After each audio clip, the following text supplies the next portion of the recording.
Let everybody in. So everybody, looks like we got people coming in. A couple of attendees popping in. Just a Christine, few we're more. going to introduce ourselves first. Yeah, just give Well, I people have to read something first. Oh, okay. The whole introduction thing. Okay, cool. give people just a minute or two to pop in. Looks like we got a few more people. Come on in, welcome. Welcome to our second panel about the sensory pleasures of world building. There's a few more. Hello, everyone. It's about 10:32, so yes, absolutely. Go ahead and give us all the intro information. Okay, hello and welcome to Rainbow Space Magic Con 5.0. This is the Physicality and Sensuality of World Building panel. Before our panelists introduce themselves, I want to go over a few logistics. You're welcome to use the chat to talk to each other and share recommendations in a respectful manner. If you would like to submit a question to the panel, please use the Q&A function or put a question mark before the question so it is obvious for the tech person and panelists. There will be time for questions closer to the end of the panel, but feel free to write them as you think of them. After the panel, conversations can continue on the Discord channel for this panel. So without further ado, let's get to our panel. Yay, and welcome to everyone. Thanks for being here, depending on what time zone it is for you. It's morning for me. We've got some lovely panelists here this morning.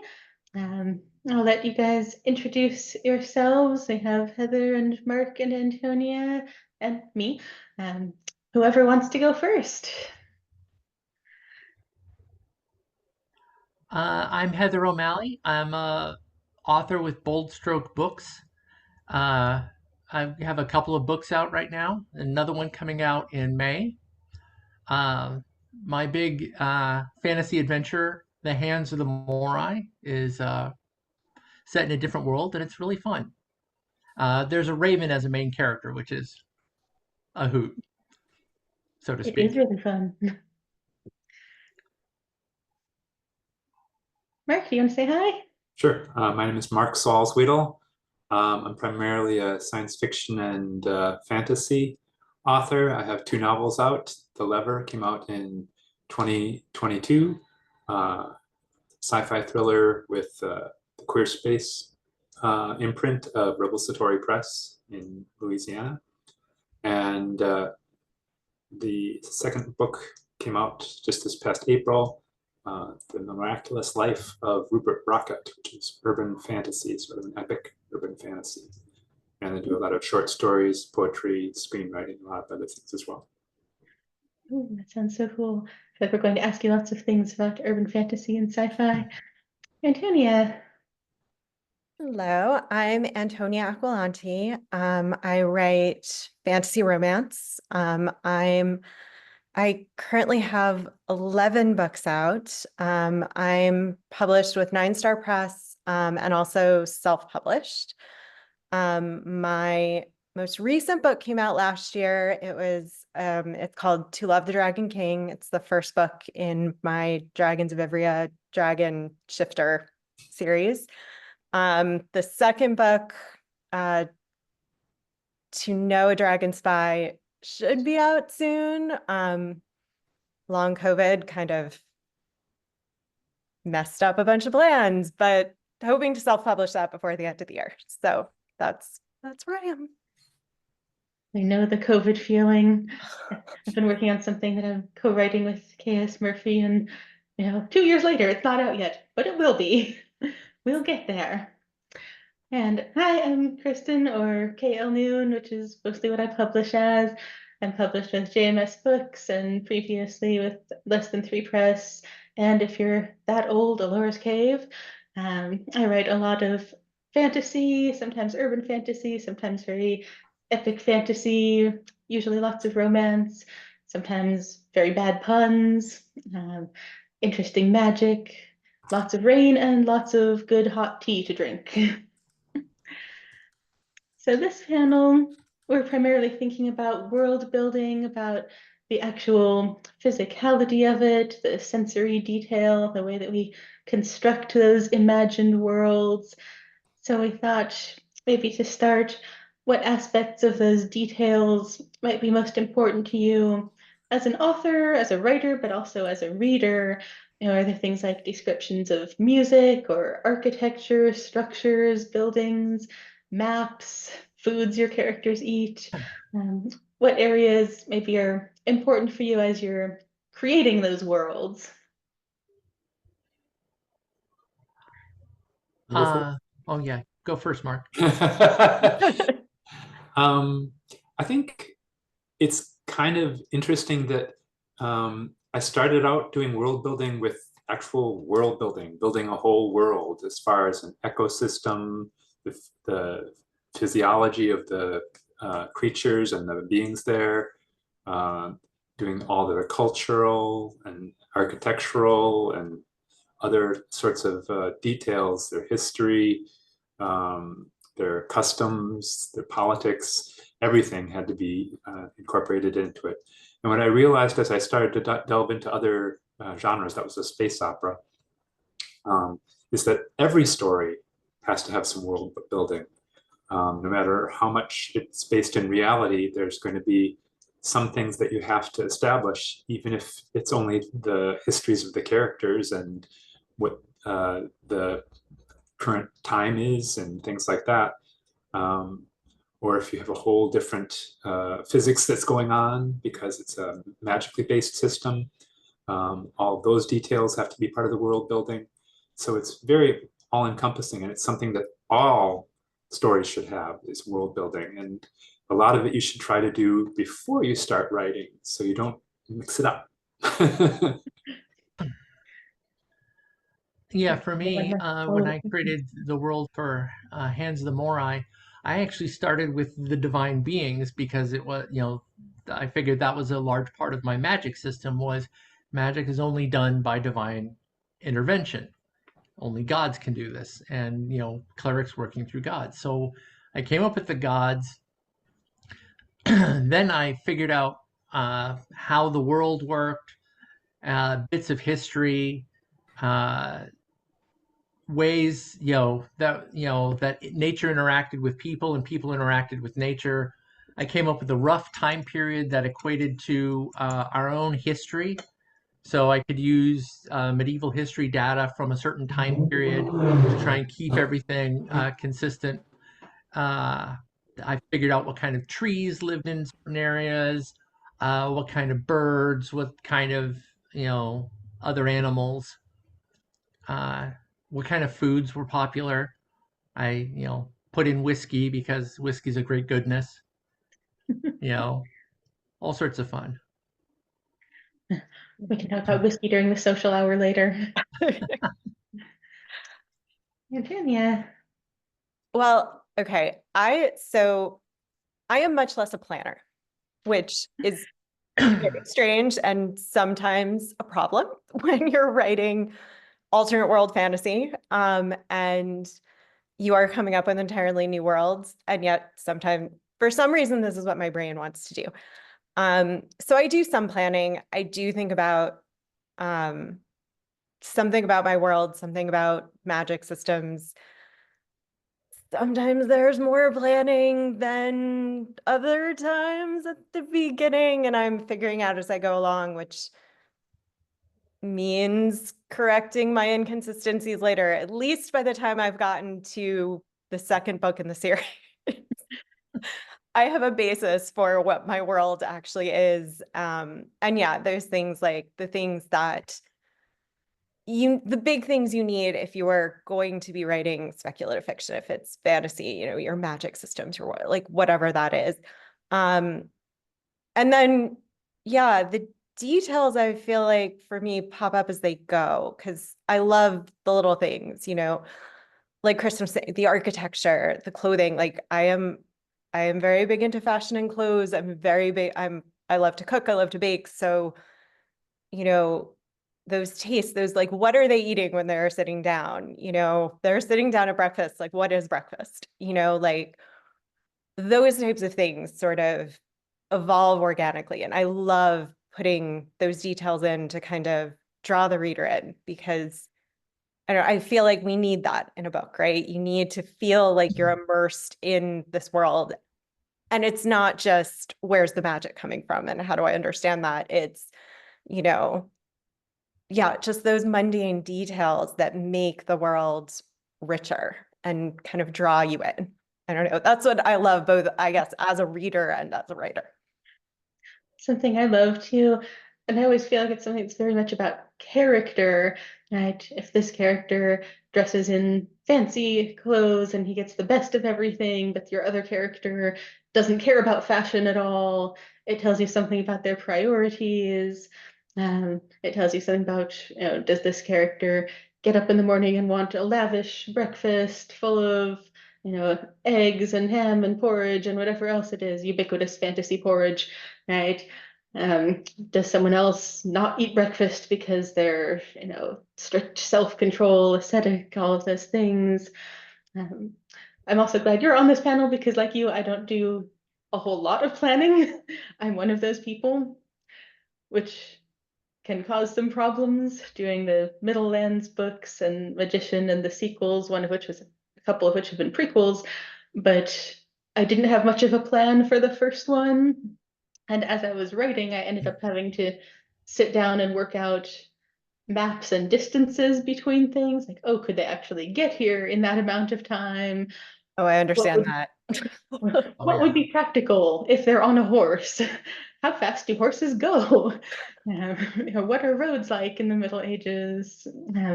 And then what I ended up doing around the second or third book was writing out a timeline for myself. Like, what were these big events that had to happen? What would characters be aware of? What would other characters, maybe they'd heard of this, but they're living in a different kingdom, so it wasn't as big a deal. But I had to actually work out, okay, how long has it been? What are some of the histories and myths and things that people would know? And then the one that's in progress, we're doing a time jump into the future a little bit that will be about 30 years later. How much do people remember what happens when the next generation kind of grows up? And how do some of those stories get mythologized or told differently if you're hearing about them rather than living through that story? So it's a really interesting way to think about like, how your characters would think about the world. Mhm. I did want to ask, especially because we are mentioning, Heather was mentioning like doing the medieval history research and things like that. Do you have resources that you like to use, world building or mapping software, or particular research books or tools that you like to use for world building? Well, I think when I was doing my space opera, I was mostly just using a spreadsheet to try to make sure that I was copying down all the words as they were being used. So I had some logic to the grammar and things like that, that in the other language. And I think there's actually, Kristen, there's a distinction I think that a lot of writers believe in, which is between planners and pantsers, I guess it's called. Mhm. And I don't think there's any clear boundary between the two, because like you, Antonia, I think a lot of times I have a certain amount of the details that I have in mind or planned first. And then as the plot unfolds, certain other things will come up later. Like in the space opera I was working on, the characters were looking up at the moon, and I hadn't developed any mythology about the moon yet. And it actually became a very interesting part of the story. Yeah, for me, I have a background in medieval history. I did it as an undergrad. It was a lot of fun. And I've played role-playing games, particularly Dungeons and Dragons, since 1978. So I'm very familiar with medieval-esque settings and fantasy settings. And so a lot of that work was already done for me. I'm like, okay, boom, here's my setting. It's got some tweaks.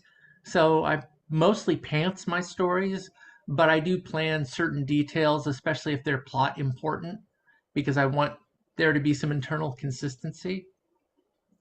but I also have various swords and stuff. So when I swing a sword, I will go through the exact motion to feel what muscles are moving, so I can describe that particular motion to ground the action in something concrete.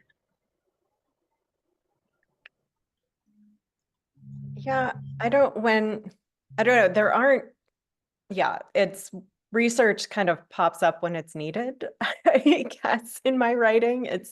I mean, I certainly have, I have a bookshelf of books on, you know, history and mythology. And like I said, I am big into clothing, and so historic clothing throughout the years. And but for me, it's, yeah, I'll start writing, and then like Kristen said, oh wait, how far can a horse travel in a day or something? It's let me go look this up, or let me, as details occur, as plot points occur, I'm, researching, or I'm looking something up in a book, or I'm, scouring the internet, or I'm trying to find something. I, yeah, like I said, I love to cook and bake. And if there's I will have said, I have tried a recipe or two that might have been, something more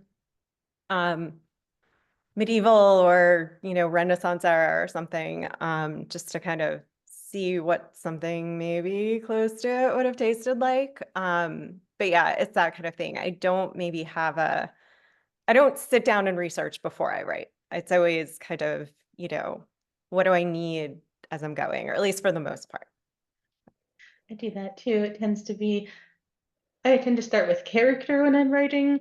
And so then as I'm working on the story part, then, oh, they're going to a banquet. What might they be eating? Let me go and look that up. But mine always start with the characters. Sometimes, of course, it tells you something about them. What are they wearing when we meet them, or where are they? Are we in the palace, or are we in the back streets and alleys of the fantasy city, or whatever it is? I was also thinking about the cooking and baking and Diane Duane's fabulous cooking blog, where she's essentially publishing the recipes that her characters would make and eat, which is so much fun to read alongside them. Um, or Diana Wynne Jones' Tough Guide to Fantasyland, which so affectionately makes fun of some of those ubiquitous things. The ever-present fantasy stew or bread, right? Or everyone's boots and cloaks. What sorts of other footwear exist in this world, right? Anybody wearing sandals? Yeah. Right? Well, to deal with shoes, I made a character a cobbler. That was their background, is making shoes. So I could talk about boots, I could talk about other types of shoes, just because. I think one of the things that happens, I think, frequently when you're coming up with one detail about the environment or the descriptions of buildings or clothing or food is that it starts to necessitate other things that you have to figure out as well. So, like, for example, when I was working on my space opera, the planet's geography started to develop, what sort of beings could live there.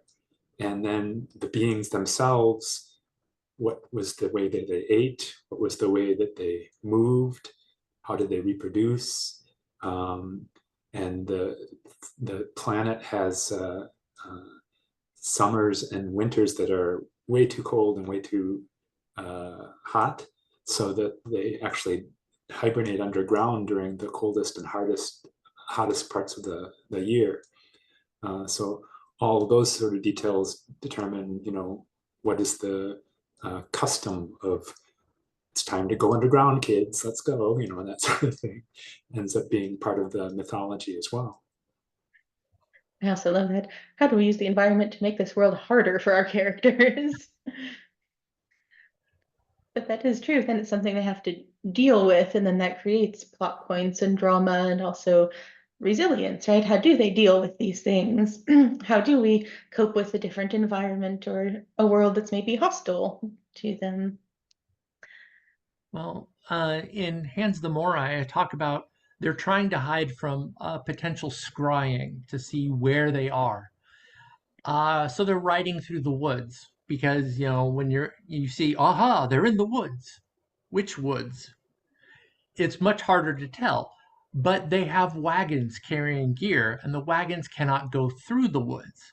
So they have to be near a road while they're doing this. And so talking about the logistics of it and the terrain features and how that works with the horses and all that was fun to put together because there are limitations to what you can do if all you have are horses or all you have are four-wheel vehicles. There are limitations to what they can do, and so those limitations are great plot points.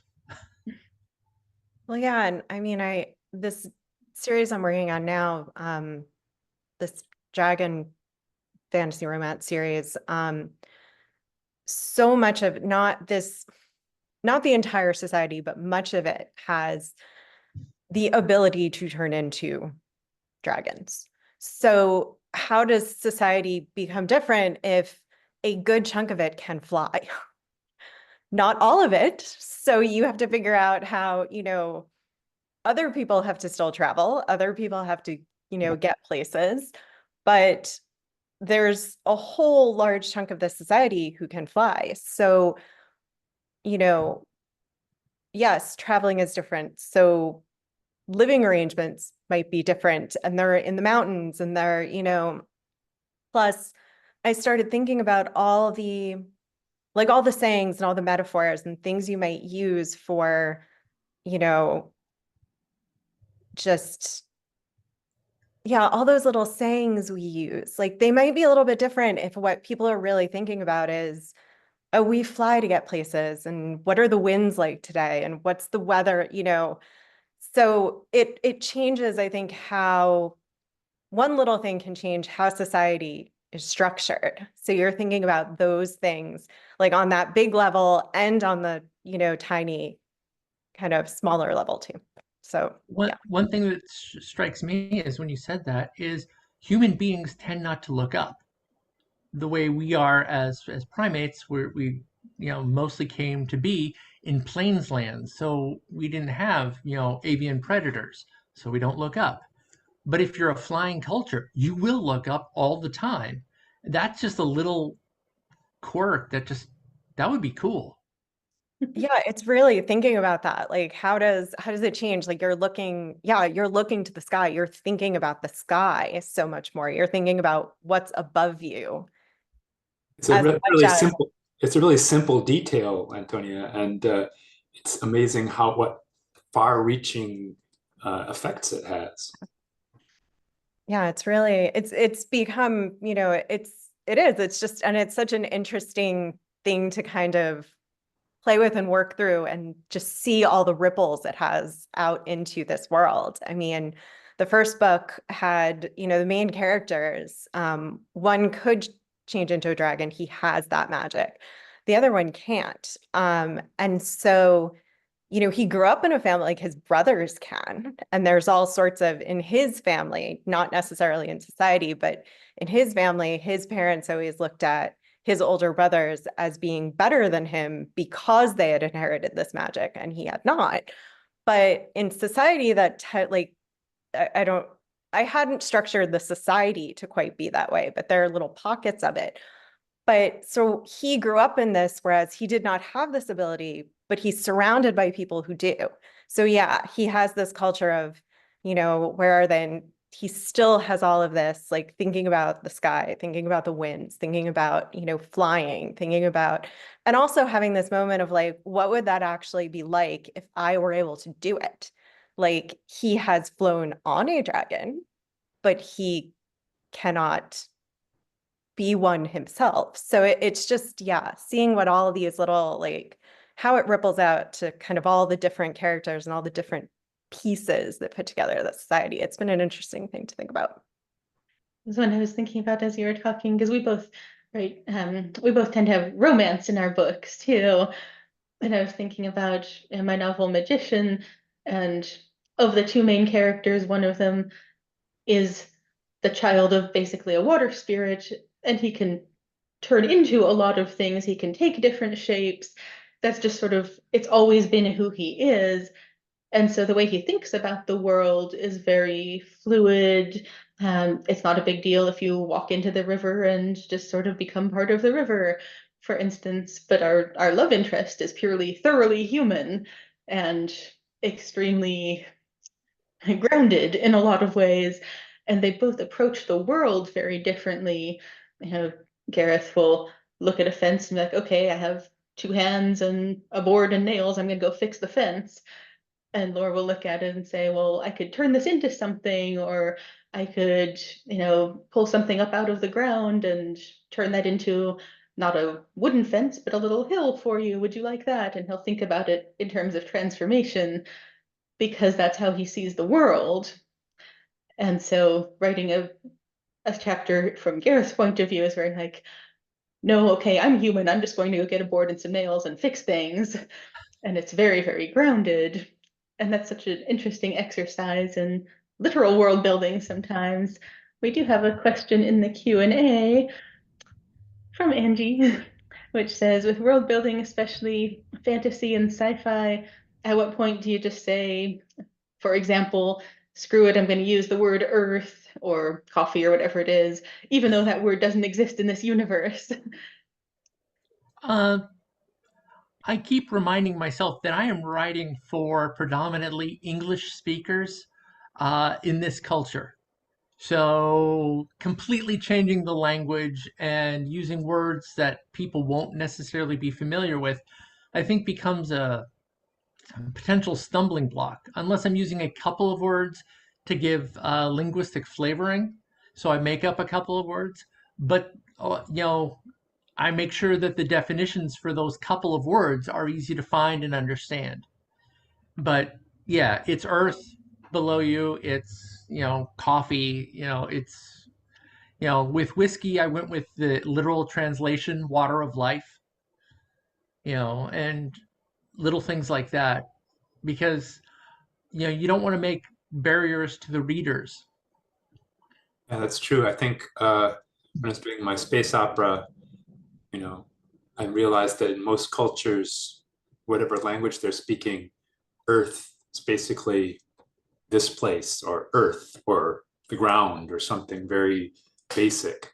But just as a sort of a parallel example, the people that visit and live on this other planet have these creatures running around that are sort of like dogs, but they're not dogs. But they call them dogs just to make it a nice shorthand because it's got a lot of attributes that are like dogs. So it has that same sort of feeling to it that you want to have some tag that makes it seem familiar in some way, even if it has differences.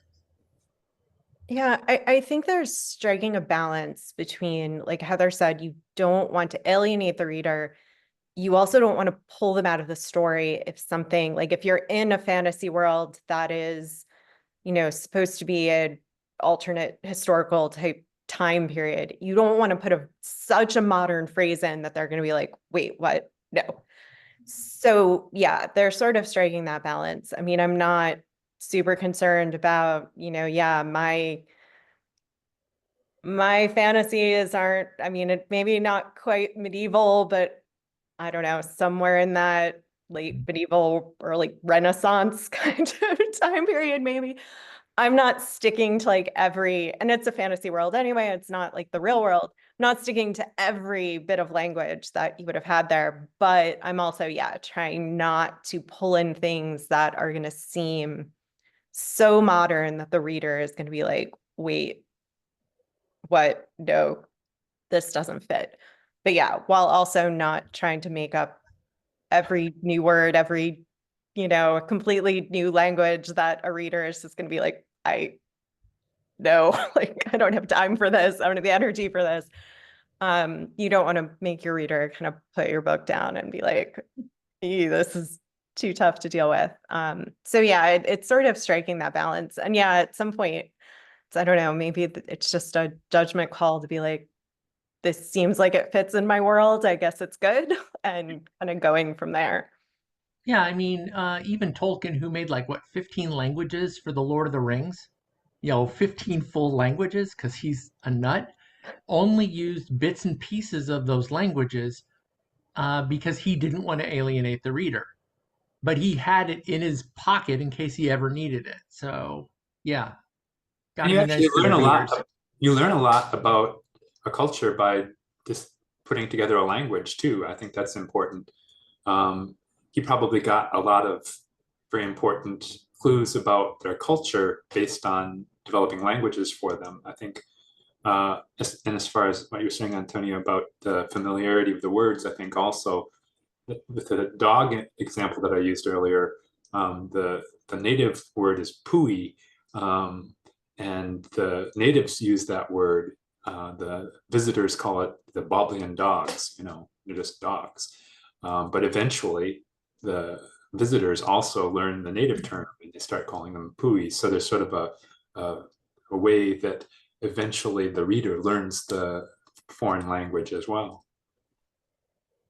Thinking about the Tolkien example, and of course, famously, you have potatoes in the Shire, and as a good medievalist, you really shouldn't, but it's your fantasy, right? You can put potatoes in the Shire, you can have tomatoes, you can do all those things, and that's in part because first your readers recognize it, and second, it's that the sense of home and comfort food is more important than is this actually, accurate to the Middle Ages? Of course, the Lord of the Rings is invented history of Middle Earth, but as a medievalist, Tolkien knows those things. Yeah. Yeah, he does. But he uses, anachronisms and stuff very carefully. Mm-hmm. And he does it in such a way that you don't notice the anachronism unless you're looking for it. Or you're a giant medievalist nerd like I am, or you are, and you read through it and go, "Oh, this is 1920s British wartime slang." Like, oh, Yeah. Sam's using that phrase. But that actually is interesting about the linguistics and world building, the ways that how characters talk, the metaphors they use, right, the phrases that they use. All of that tells us something about the world they come from.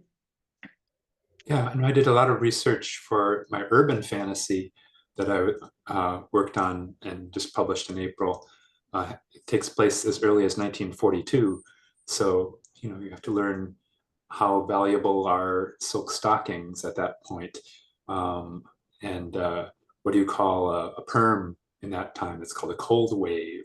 And what's the most advanced pen that they're using at that time? Well, it's a fountain pen, and just Yeah. things like that, that no matter, even if you're just going for a different time period, you still have to do those sort of details about what did he get her for his birthday? Oh, got her a fountain pen, because that was like gee whiz, neat bit of technology back then. No, that's a good lead into one of the other questions, which is, do you all have a favorite bit of either research or something you've come up with, but a favorite little piece of trivia or texture or world building that you've done so far?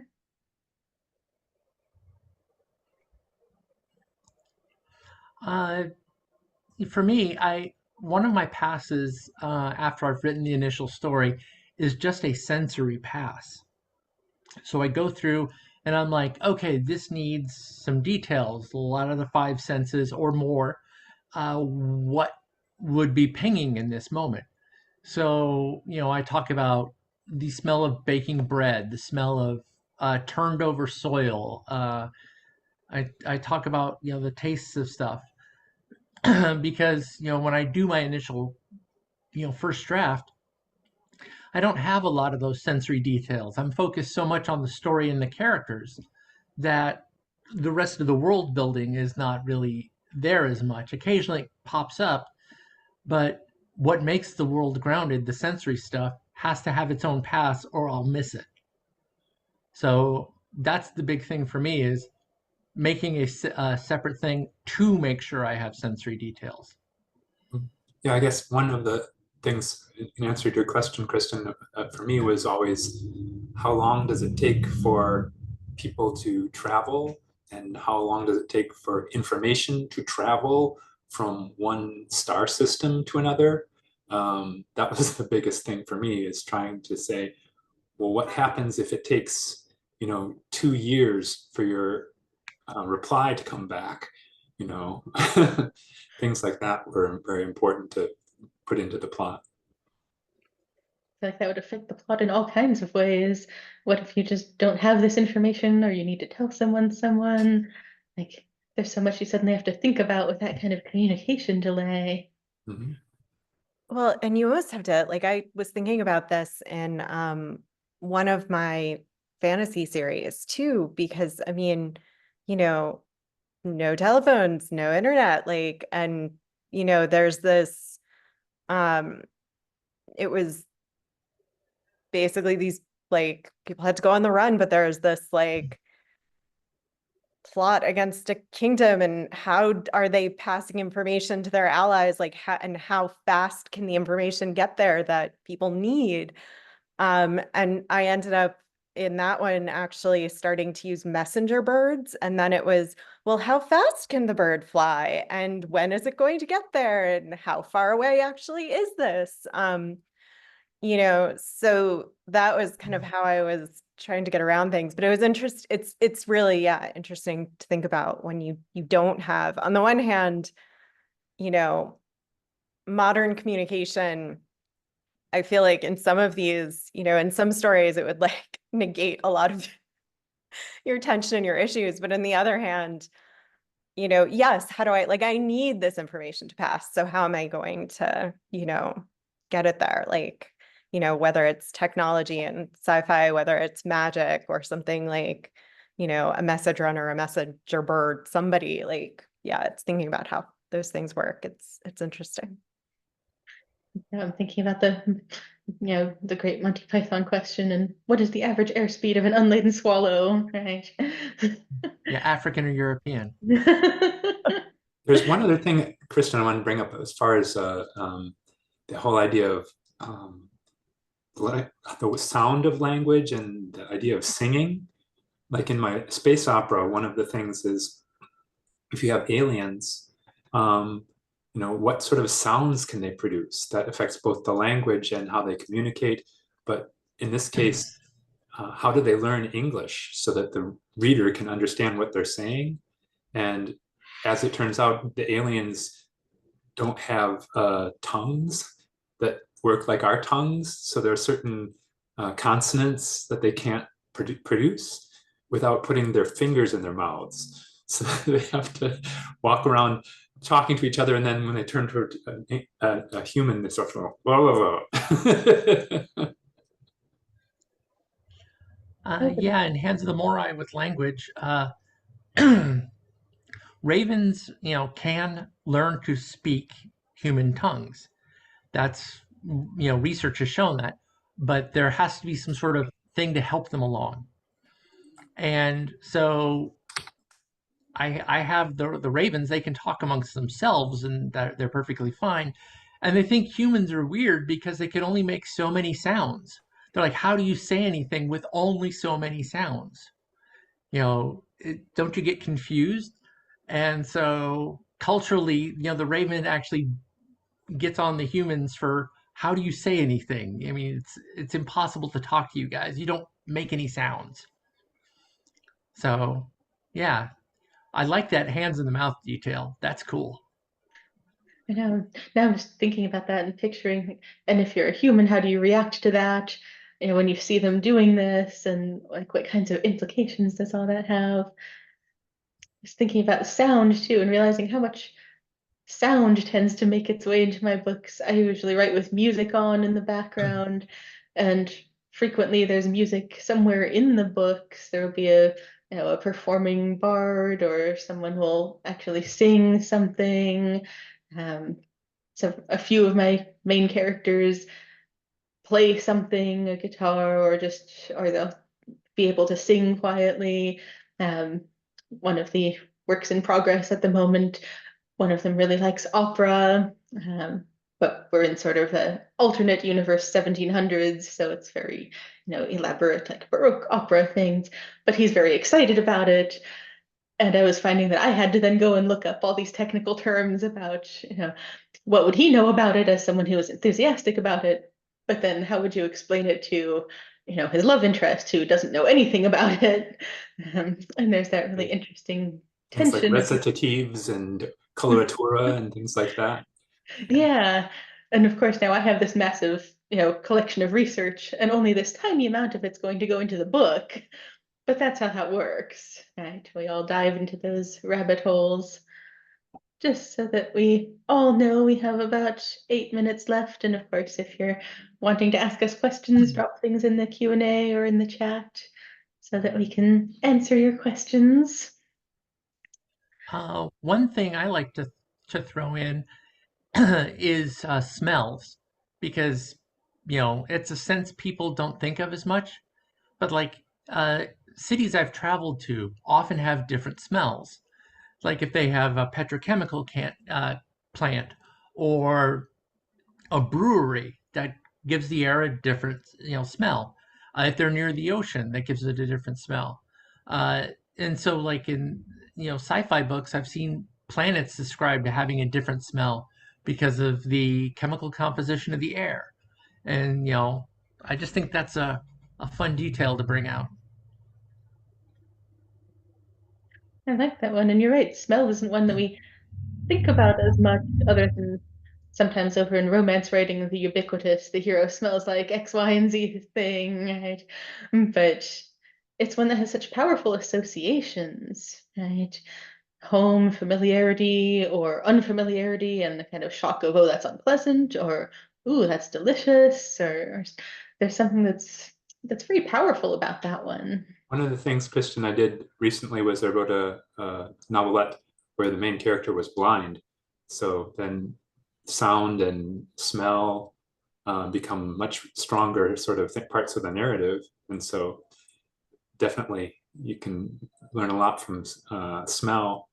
It's not just the smell of a city or a personal smell, but the smells of the food, the smell of somebody, perhaps if somebody's really sensitive, they can smell if they have diseases or if what their emotion is, things like that can be added.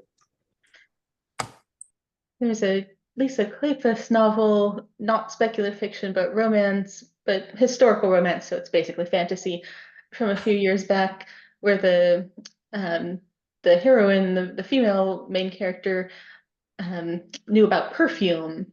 And so she was always thinking about everyone, like not just, oh, they smell nice, but that person actually smells like, these various layers and elements, or I would put this scent on them because it has these associations.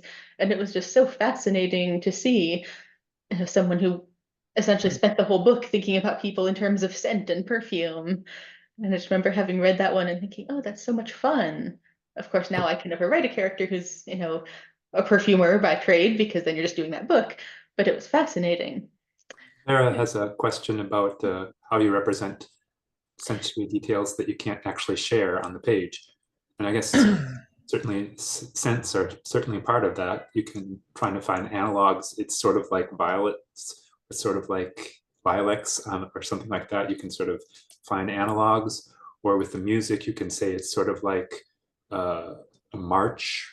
People have a sense of what that type of music is, or it's more like uh, some sort of new age whistly type thing. You can sort of find analogs to describe things without actually being able to directly transmit what it sounds like or what it smells like. Yeah, for everyone in general, that was the question about how do we include things that we can't represent just in writing music or other senses? Like, how do we approach that? Well, you learn to talk around things. Uh, Oftentimes, like if you're making a riddle and you can't use the word that's the answer for the riddle, you have to talk all the way around it. And so you think of associations with it and stuff and how that would interrelate with the story. And so, yeah, it's all talking around things and what would the character know and reference. Yeah, a lot of it too. I mean, a lot of the description in kind of world building is definitely always has to be sort of translated through whatever your point of view character would know, would think about, would notice, would have experience with. So how they might be thinking about the music or the sense, the whatever is might be different than another character, but so you're translating through their mind, and they may know nothing about the type of music that they hear playing. Like they don't know the specifics of it either because they're not a musical person.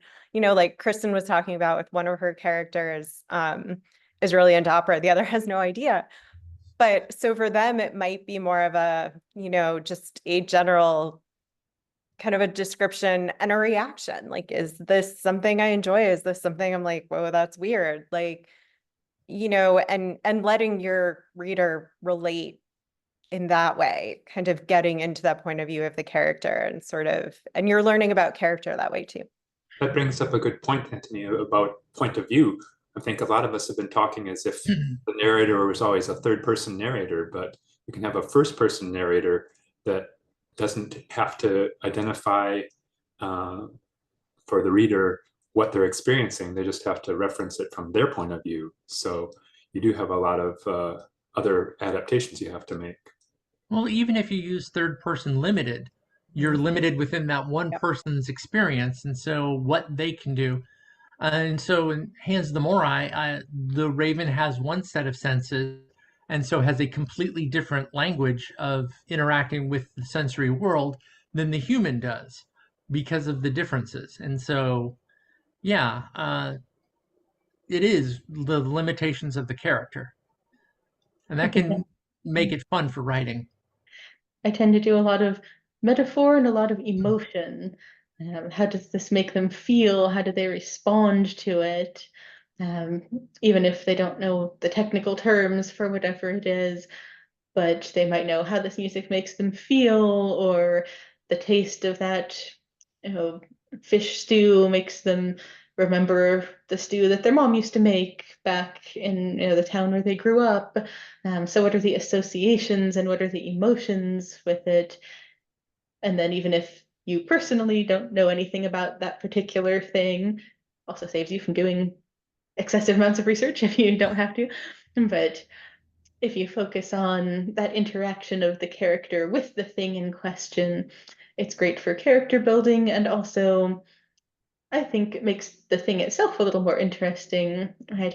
How do we feel about it? How do we interact with it? What's the meaning of it for us or for that character? Exactly. Because otherwise it's just, here's a bunch of info. Like, right? Like, here's a bunch of description about the world. So you need your characters to be interacting with it, to be responding to it, to be giving those, emotional responses. And that's what's going to make everything have meaning, both to them so that, we learn more about the character, to the world so that we learn more about what's important to the world and what's important to the characters within the world. And it can draw the reader in, like it can make them feel, like, yes, this should be what this should be. Should this be the thing that's, cozy and homelike in the world? Should this be the scary thing in the world? Like it draws the reader into the character in the world and makes them feel more immersed, or at least that's how I see it. Oh, and that is a perfect ending note because we are exactly at time. So we will stop there. Hopefully you've all had a good time and you'll join us for the next panel in about 40 minutes, which is our trans representation panel. So we will see you all back here for that. And thanks for coming. Bye. Thank you.